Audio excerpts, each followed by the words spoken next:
After my wife passed, I inherited a shuttered greenhouse on 12 acres of rocky Tennessee hill country, while my daughter and her husband walked away with our family home, a $4.2 million lakehouse in Nashville, and every investment account Vivian had spent 30 years building. The morning after the will was read, my son-in-law looked me in the eye and said the greenhouse was a liability, not a gift. He said I should be grateful they weren't contesting it. 3 days later, my daughter slid an eviction notice under my bedroom door. I had 21 days to get out of the home where I'd lived for 22 years. The only thing I had left was a rusted padlock key the attorney handed me across a mahogany desk and a sealed envelope in my wife's handwriting that said, "Open it at the property." Not before. Trust me on this one, James. I hadn't been to the greenhouse in years. Vivian drove out there alone sometimes, usually in the fall when the light was low and gold over the ridge. I never asked why. I figured she just needed quiet. After 34 years of marriage, you learn which silences to respect. I didn't know then that those drives were something else entirely. The reading of the will happened on a Thursday. My daughter Serena sat across the table from me in a cream blazer, her husband beside her, with his arms folded like he was already managing the estate in his head. The attorney, a measured woman named Patrice Caulfield, read each line without expression. To Serena, the Nashville Lakehouse, appraised at $4.2 million. The Fidelity portfolio, current value $3.8 million. The 2 retirement accounts totaling just over $1.9 million. All of it landing in my daughter's, lap before the second page was even turned. To James Alderman, the greenhouse property located in Harlan County, comprising 12 acres including structure and outbuildings. County appraisal, $94,000. Serena didn't say anything at first. Her husband leaned back slowly. Then he made a sound, low and private, like he was swallowing a laugh. "The greenhouse," Serena said, not a question, just the word sitting there. I said I didn't know what Vivian had in mind. "She left you a broken-down building on a hill," my son-in-law said. "No offense, James, but that's not a legacy. That's a clean-up job." I wanted to defend her. I wanted to say something about Vivian that would make him sit back in his chair and reconsider his whole life. But the words didn't come. They haven't always come easily for me. I spent 31 years as a high school civics teacher, and I was good in a classroom, but this wasn't a classroom. This was a room full of money and grief, and a man who had never respected me once in the 12 years he'd been married to my daughter. Patrice Caulfield removed her reading glasses and placed them on the table. She slid a second envelope across to me. This one was sealed with a strip of blue tape, Vivian's handwriting on the front. For James. "Open at the property." "Your wife was very specific," Patrice said. "She asked that I remind you personally." I picked it up with both hands. Serena pushed her chair back. "We'll need you out of the house in 3 weeks," she said. "We're converting the downstairs office into a nursery." I looked at her. She didn't look back. She was already checking her phone. My son-in-law stood and buttoned his jacket. "We'll have movers standing by if you need help. Just give us a list." They left first. I sat with Patrice for a few more minutes in the silence they left behind. "She loved you very much," Patrice said. "I worked with Vivian for over a year on this. She was deliberate about every single detail." "Then why the greenhouse?" I asked. Patrice just looked at me steadily. "Open the envelope when you get there." I drove home in the slow lane. The Nashville skyline caught the afternoon light in a way that used to make Vivian reach for my hand without looking away from the road. I parked in the driveway of the house we bought in 1999 and sat in the truck for 10 minutes before going inside. That evening, my son-in-law was already in Vivian's office, pacing with his phone to his ear, making calls I wasn't meant to hear. I went to the guest room and sat on the edge of the bed. Downstairs, something heavy scraped across the floor. I didn't go look. I held the 2 envelopes, one from the attorney's table, one I'd found folded in the breast pocket of Vivian's old gardening jacket when I went to pack her things. That one said, "Check the storage room behind the potting bench." The grey lockbox. You'll know what to do. I didn't sleep that night.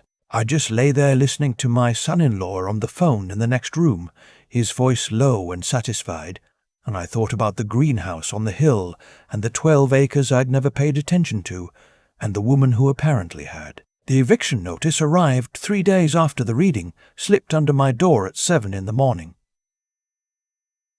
Legal and official. 21 days. My son-in-law stood in the hallway when I opened the door, coffee mug in hand, like he'd been waiting for me to find it. "We want to make this easy," he said. I said nothing.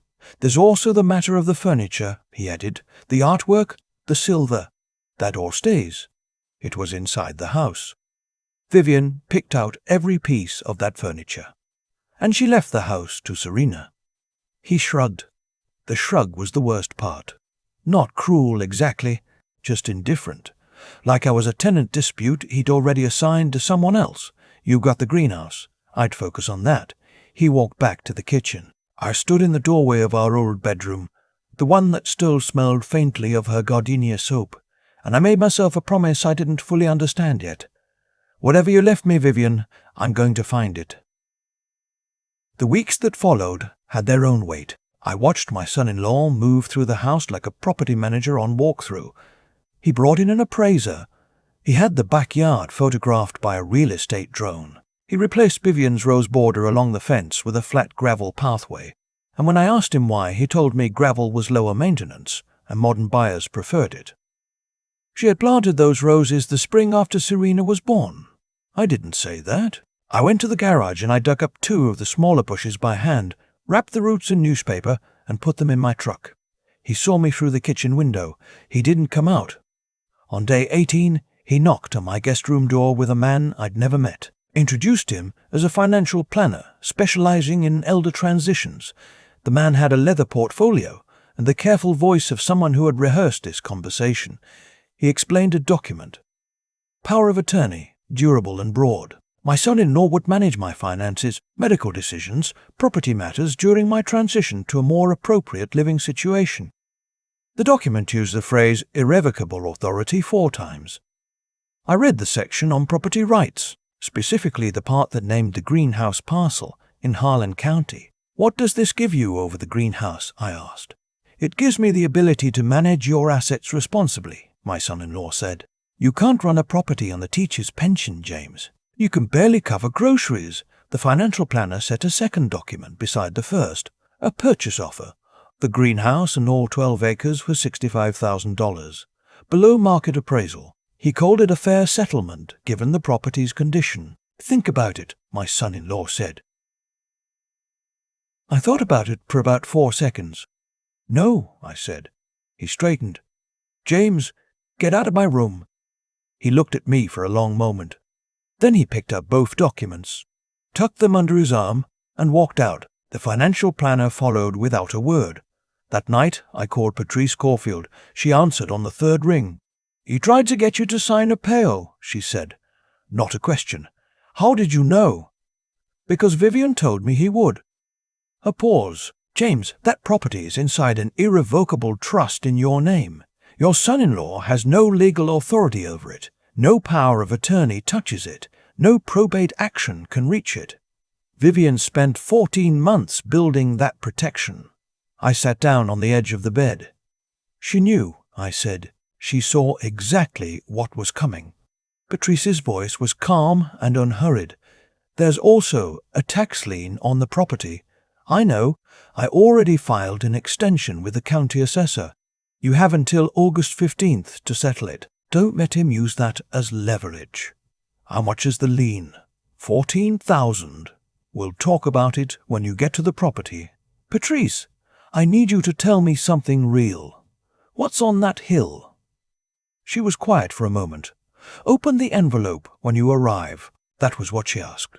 Then, softer, "James, she didn't leave you a broken building. Go see what she left you." I left on day 21.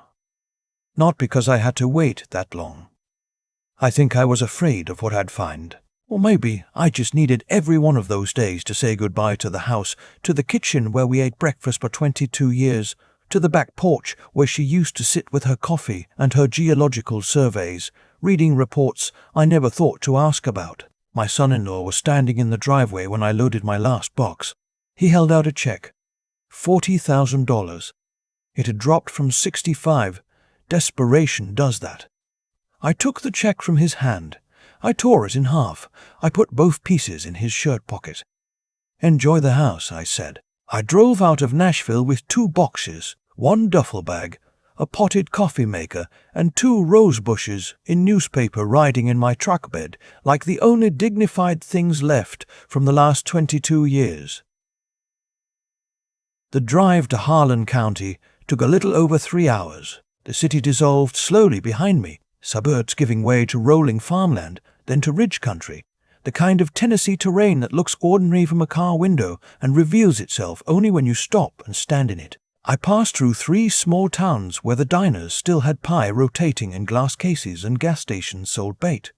I bought coffee from a woman who told me there was rain coming off the ridge by Thursday, and to watch my footing on wet rock. I turned onto a county road I'd been down maybe twice in my life. The property was set back from a gravel lane, marked by a gate with a weathered sign. Alderman Greenhouse, established 1987. Vivian's parents had bought this land when she was in her 20s. She'd grown up driving past it. I'd grown up not thinking about it at all. The greenhouse was a long rectangular structure, metal frame, glass panels, many of them clouded or cracked. Behind it was a smaller outbuilding and a barn that leaned hard to the east. The surrounding 12 acres were overgrown meadow, scrub cedar, and a slope of rocky hillside that ran up to a tree line. I parked and sat for a moment with the engine off. At first glance, he wasn't wrong. It looked like a clean-up job. I climbed out and walked the perimeter before going inside. The ground was soft from recent rain.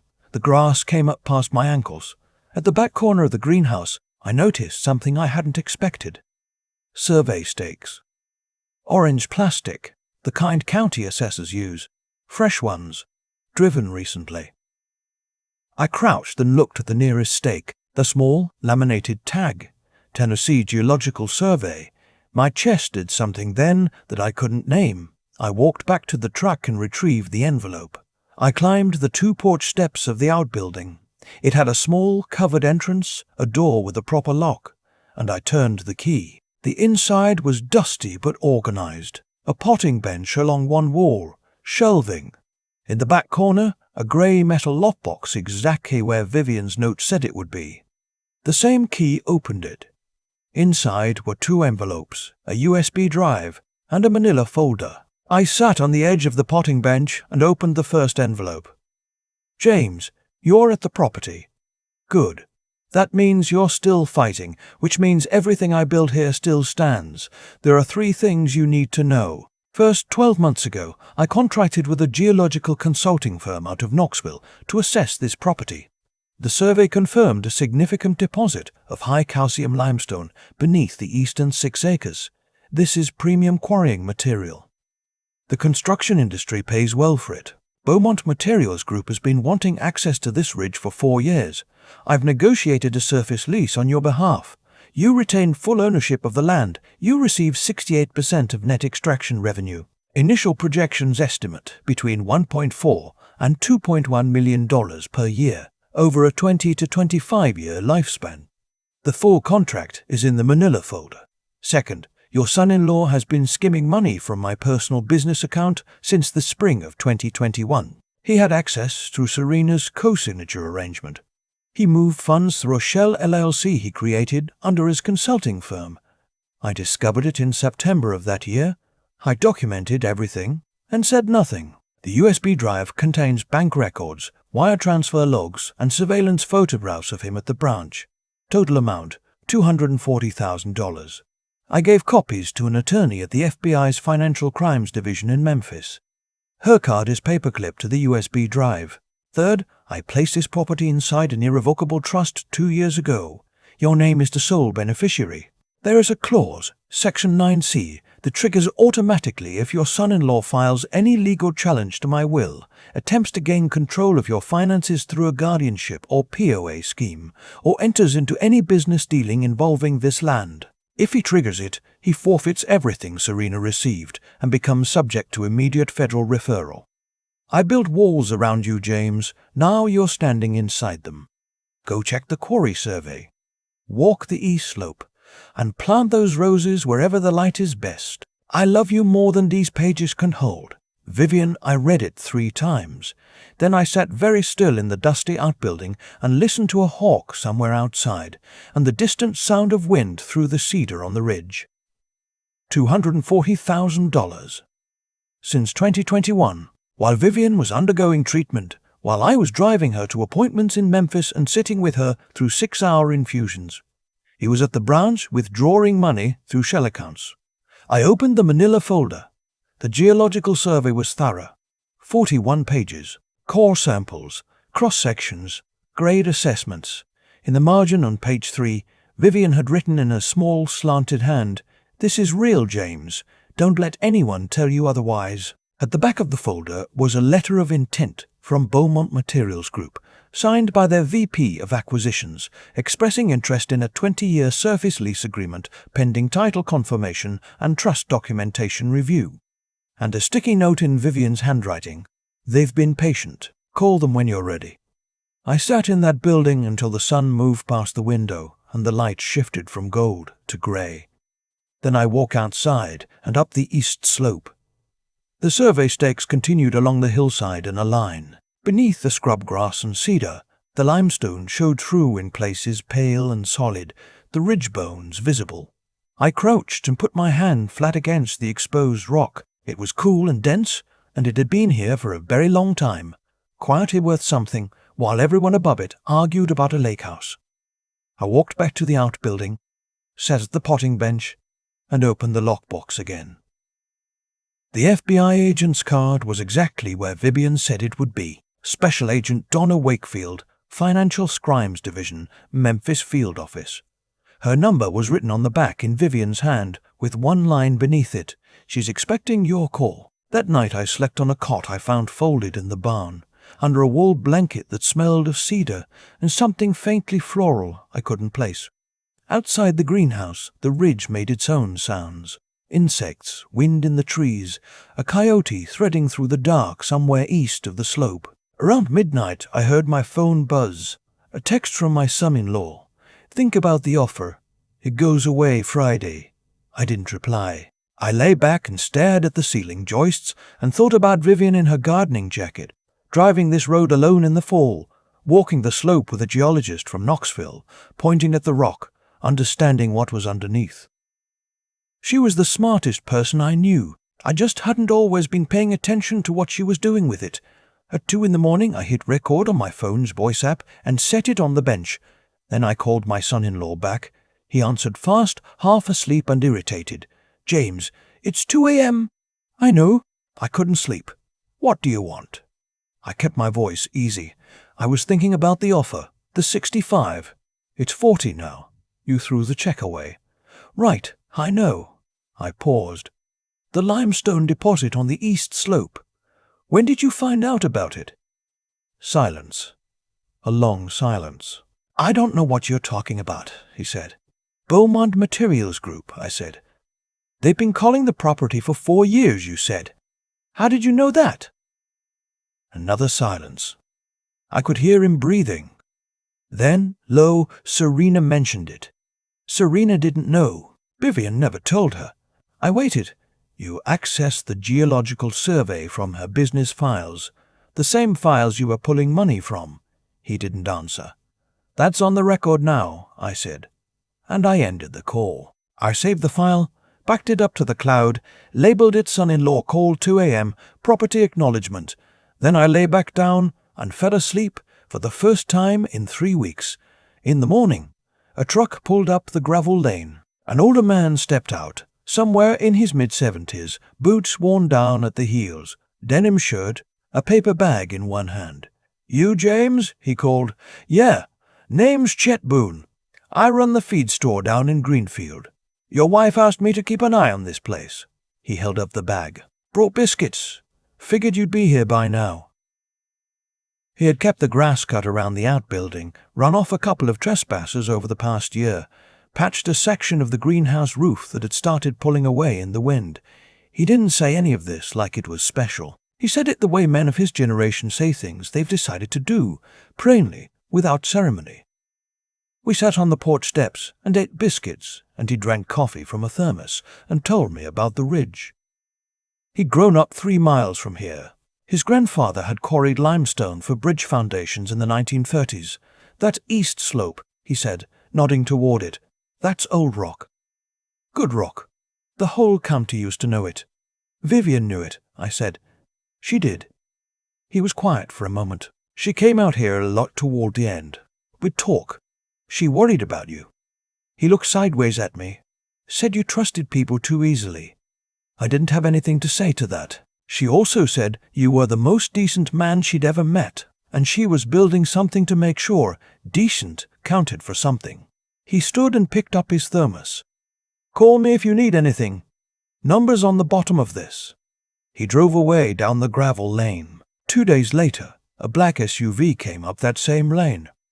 My son-in-law stepped out first.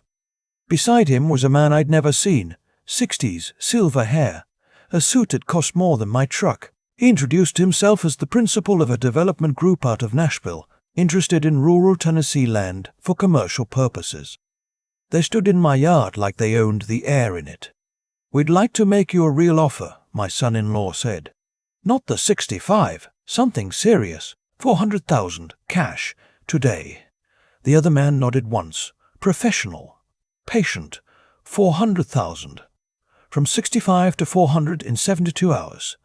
The limestone was worth more than I'd even let myself calculate. I looked at my son-in-law for a long moment. He had on sunglasses and his hands in his pockets, and he had the posture of someone who had already decided how this conversation would end. I reached into my shirt pocket and took out my phone. I played the recording from 2 nights ago, his voice, clear and cold, confirming he'd accessed the geological survey through Vivian's business files, the same files he'd been pulling money from for 2 years. The developer's face shifted. He glanced at my son-in-law. My son-in-law had gone very still. You can leave, I said. James, I've already spoken with the FBI, I said. Agent Wakefield in Memphis. She has everything. The wire transfers, the branch photographs, the Shell LLC records. All of it. I looked at him steadily. And if you file any challenge to Vivian's will, or attempt a guardianship petition, or enter any commercial arrangement with anyone involving this land, Section 9C of the trust triggers automatically. Serena loses every dollar your wife left her, and you face federal charges for wire fraud and embezzlement. The developer took a step back. My son-in-law didn't move for a long time. Then he took his sunglasses off. He looked at me the way people look at something they underestimated for too long. She did all this, he said, not to me. To himself. She did all of this, I confirmed, 2 years ago, while she was fighting cancer, while you were at the branch. He put the sunglasses back on. He got in the SUV. The developer followed. They backed down the gravel lane and didn't stop. I stood in the yard until the sound of the engine faded into the tree line. Then I called Patrice. It's over, she said. His attorney called me this morning. He's withdrawing. The trust is intact. I sat down on the porch steps. Vivian built something serious, Patrice said. She built everything, I said. A week later, I signed the surface lease with Beaumont Materials Group.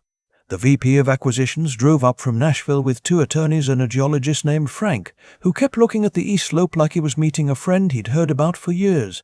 We signed at the potting bench inside the outbuilding with the afternoon light coming through the cracked greenhouse glass and falling across the floor in long pale rectangles. The first extraction crew arrived 6 weeks after that. 15 men, 2 large excavators, a crusher unit on a flatbed. Ket came by that morning with his wife, a small woman named Bear, who brought a pound cake wrapped in foil, and told me it was good to see the ridge useful again. By December, my first quarterly check arrived.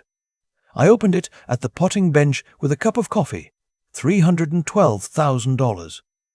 I read it twice, set it down, looked out through the clouded greenhouse glass at the slope where the rock was, Thought about Vivian in her jacket in the fall light, understanding what the hill was worth, protecting it, protecting me, doing all of it quietly, while I sat beside her hospital bed, reading her articles from the newspaper because she said it helped her feel normal. I thought about my son-in-law's face when the recording played, the way the certainty went out of him like air from a tire. And I thought about Serena. She called me in November. Once. Her voice was careful, the voice of someone who'd been advised by an attorney what she could and couldn't say. I didn't know what he was doing, she said, with the money. I believed her, actually. That was the hardest part. She hadn't known. She'd just let him treat me badly for 12 years and hadn't stopped it because it was easier not to.